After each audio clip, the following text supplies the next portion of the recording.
Finally वो दिन आ चुका है जब नासा इस साल का अपना सबसे महत्वाकांक्षी मिशन मार्स मिशन 2020 लॉन्च करेगा। नासा के इस मार्स मिशन के लिए हर कोई एक्साइटेड है। सबकी दुआएं नासा के साथ हैं और सभी चाहते हैं बिना किसी प्रॉब्लम के आज मार्स मिशन 2020 लॉन्च हो जाए। बहुत से लोग इस ऐतिहासिक पल का गवाह बनना चाहते होंगे। अगर आप भारतीय हैं तो ऑब्वियस है आपको उसकी लॉन्चिंग ऑनलाइन देखना पड़ेगा। पर क्या आपको पता है इसकी टाइमिंग के बारे में? पता है ना आप सबको? नहीं पता है? कहाँ पता है? हाथ ऊपर करो किसको पता है। और क्या होगा अगर किसी प्रॉब्लम के कारण मार्स मिशन 2020 लॉन्च नहीं हो पाता? नासा कई बार मार्स की जमीन को छू चुका है। इसने अब तक स्प्रिट, अपॉर्चुनिटी, सोजन और क्यूरियोसिटी जैसे रोवर्स को मंगल में सफलतापूर्वक भेजा है और कई दूसरे देश के ऑर्बिटर्स मंगल ग्रह के चक्कर लगा रहे हैं, जिसमें हमारे भारत का मॉम यानी मार्स ऑर्बिटर मिशन भी है।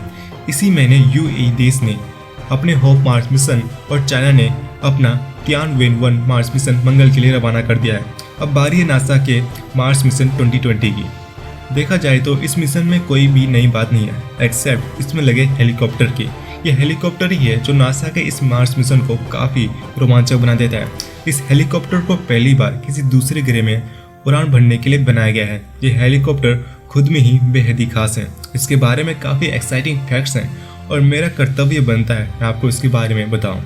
आप भी इसके बारे में जानने के लिए काफ़ी क्यूरियस होंगे। आपकी क्यूरियोसिटी का सम्मान करते हुए शुरू करते हैं आज का थिंकिंग मैन एपिसोड, जहां आपको मिलता है नो ट्रेस ओनली साइंस। और इससे पहले चैनल को सब्सक्राइब कर दें ताकि आप कोई भी साइंस न्यूज़ आगे से मिस ना करें।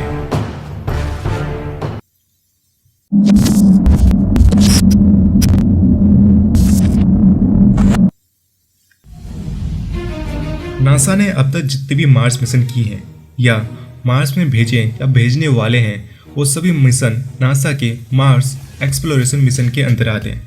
इस मिशन का मेन ऑब्जेक्टिव है मार्स के बारे में एक एक डिटेल जानना और दूसरे ऑब्जेक्टिव जैसे एक दिन वे मार्स की मिट्टी को पृथ्वी में वापस ला सके, वहाँ पर एस्ट्रोनॉट भेजकर मार्स कॉलोनी की नींव रख सके और फ्यूचर में मंगल में मानव बस्तियाँ बसा सके।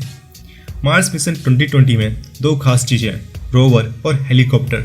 खास बात यह है इन दोनों का नाम दो बच्चों ने रखा है। रोवर का नाम परसिवरेंस मार्स रोवर है जिसे अलेक्जेंडर माथर एक 13 साल के बच्चे ने सुझाया था, और हेलीकॉप्टर का नाम इंजेन्युटी है जिसे भारतीय मूल की लड़की वनेजिया रूपानी ने सुझाया था।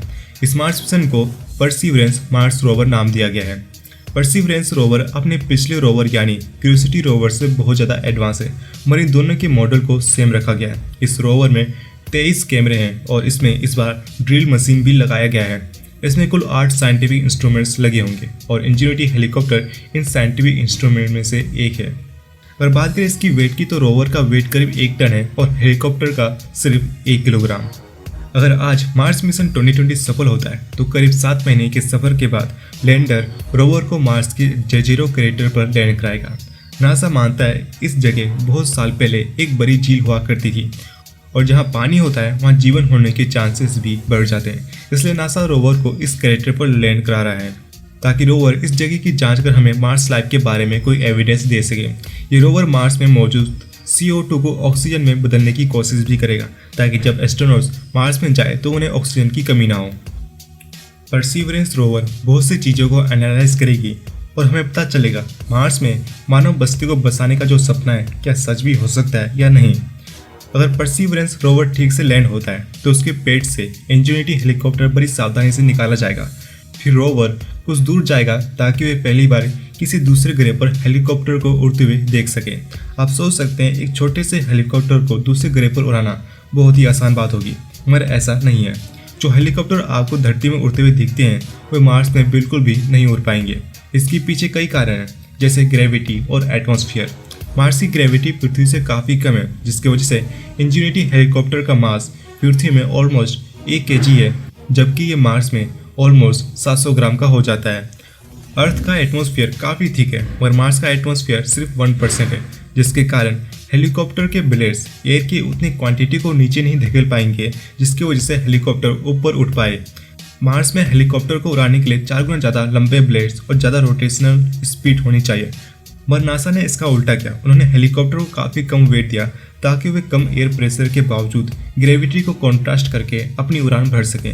इस हेलीकॉप्टर में लगे ब्लेड्स कई गुना तेजी से घूमेंगे। इसमें कई और भी पेंच हैं जिसे हम डिस्कस नहीं करेंगे। एक सवाल यहाँ पर बनता है, अगर मार्स और अर्थ की कंडीशन अलग अलग है तो नासा कैसे श्योर हो सकता है उसका इंजेनिटी हेलीकॉप्टर उड़ने में 100% सफल होगा? वेल 100% तो नहीं, मगर 90% श्योर है। नासा ने एक ऐसा लैब बनाया है जिसमें वे किसी भी प्लैनेट्स की आर्टिफिशियल कंडीशन बना सकता है। उन्होंने अपने इस लैब में मार्स जैसे कंडीशन बनाए और वहाँ पर इंजेनिटी हेलीकॉप्टर को टेस्ट किया गया और कई गलतियों को सुधारा गया और कई गलतियाँ सुधार की गई। ये हेलीकॉप्टर एक दिन में करीब 3 बार उड़ान भरेगा और दावा किया जा रहा है ये 10 फीट की ऊंचाई तक जा सकता है। ये हेलीकॉप्टर या के ड्रोन एक टेक्नोलॉजी डेमो है।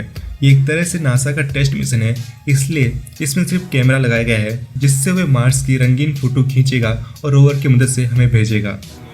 प्रोजेक्ट मैनेजर मिमी आंग ने कहा है कि ये राइट ब्रदर्स के पहले उड़ान जितना ही रोमांचकारी होगा।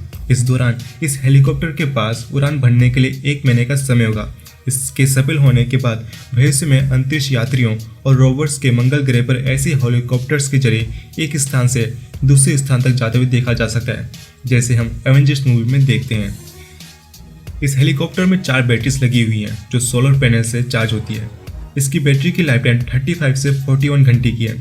आपको लगता होगा ये हेलीकॉप्टर उड़ने के लिए बनाया गया है, इसलिए इसकी ज़्यादातर बैटरी उड़ने में खर्च होगी, बट इसका अपोजिट है। ये हेलीकॉप्टर अपना 10% एनर्जी को यूज़ करेगी उड़ने के लिए, बाकी एनर्जी का यूज़ खुद को गर्म रखने में करेगी ताकि वो मार्स के बेहद ही ठंडे वातावरण में जम ना जाए।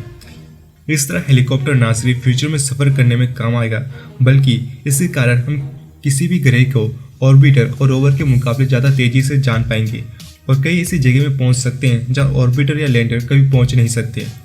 आखिर में आपको मैं इसकी लॉन्चिंग टाइम बता देता हूं।